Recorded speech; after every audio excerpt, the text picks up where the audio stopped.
us a call on 0344 499 1000. We'll take some more calls a bit later in the programme, but now, with my trusty sidekick Dave in the studio, it is time for...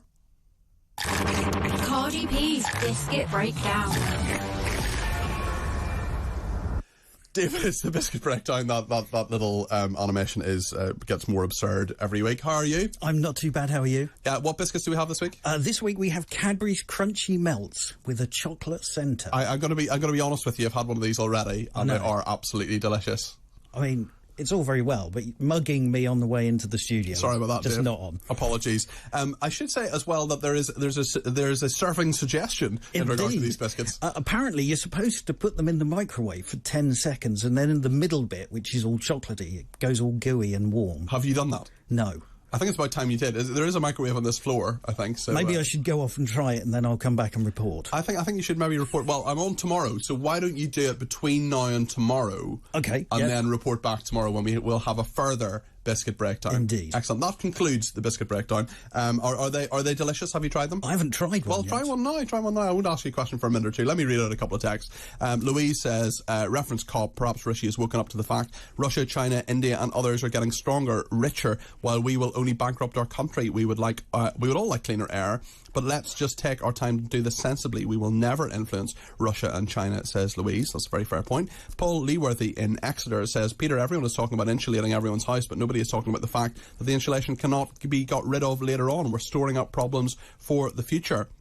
Chris says, Shell Energy says it supplies 100% of green energy, but my energy bill has increased in the same way as your bill. So it's not the gas price that is causing these prices to rise. Your contributor is talking nonsense. Lots of people not too happy with Donohoe McCarthy. But whether the climate is heating up or not is obviously a big issue. But another one is whether Dave likes the biscuits. They're lovely. I'm taking the rest back into the control. I'm a big fan. I have another one sitting here that I'm going to have in the break. The only problem I'm going to have is a bit like the other week. We had some really nice biscuits. Put them in the control room. Turned around. They will disappear. They disappeared. They will disappear. No, Gabby's sitting there. The producer this week, Gabby's sitting there, and I wouldn't trust her around food or money for that matter. Anyway, I'm joking. She's highly trustworthy. The second item of business in our meeting is Cat of the Week. It's Cardi B's Cat of the Week.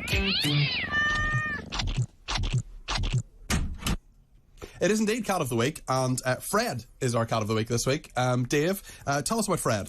Fred was nominated by David Arch and Jenny Arch.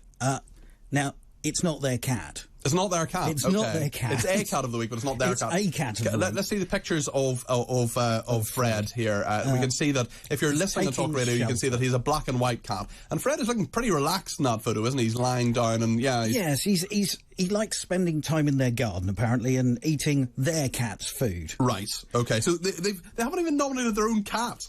Bizarre. What about David and Jenny's own cat? I don't know. Maybe we could get David and Jenny's own cat on a future occasion. But I do like Fred. They say you'd appreciate a picture of Fred taking shelter from the heat. Isn't our cat? It does like eating our cat's food in Wales. My goodness, that is pretty serious. It's scary, really. Well, yes. Indeed. Well, listen. If you're listening on Talk Radio rather than listening on watching on Talk TV, if you're watching on Talk TV, you will have seen Fred there. But if you're listening, you can go to my Twitter at Peter Cardwell, and in the break, I'm going to tweet out the little video. And Dave, you're very good because you put the videos together and you administer Cat of the Week, which is something of a bureaucratic burden, given how many people send them in. It's a challenge, yes. We've had quite a few, so we will eventually get through them. We will get there. I mean, the more shows you get at weekends, that's great, because we can just keep putting more and more out. Do you keep them together in a catalogue? Oh. Sorry, that was pretty dire. That was pretty dire. You've noticed a funny story as well. It's time for Dave's funny story. This is very Alan Partridge, isn't it? Alan's funny story. What's your funny story? Funny story.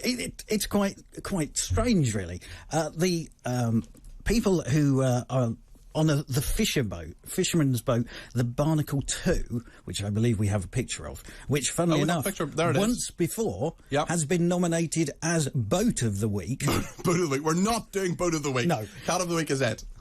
They were about 100 miles out when all of a sudden they spotted a long-eared owl being attacked by seagulls. The poor owl. I shouldn't laugh. Seagulls are awful. I hate seagulls. Yeah. What's an owl doing out 100 miles out at sea? That's anyway, yet they another managed question. to get the owl, and you can see it now appearing on screen. We can see the owl, And yes. they took it on board and fed it lots of chopped steak, apparently, to build it up a bit. And the owl then lived on the boat until they went back in, and then they took it on to the Huntley Falconry Centre for them to feed it up, and he will be released back into the wild. Well, that is a lovely end to the story for the owl there. I should say, in terms of, I mean, obviously it's all about the owl and the owl's welfare, but I should say that is, for English people, I've lived in England for most of the last 20 years, and that is the word with my accent people struggle with most, which is owl. You said Owl. Owl. Owl. Owl. Owl. Owl. Owl. Yeah, there we are. It's not owl. Yeah.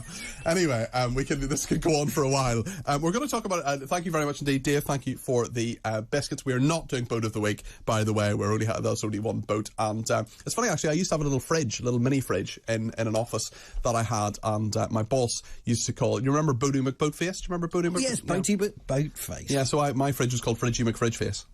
Nice. Yeah, it was good. He was a good name. Thank you, Dave. Can I interest you in some of my chocolate balls?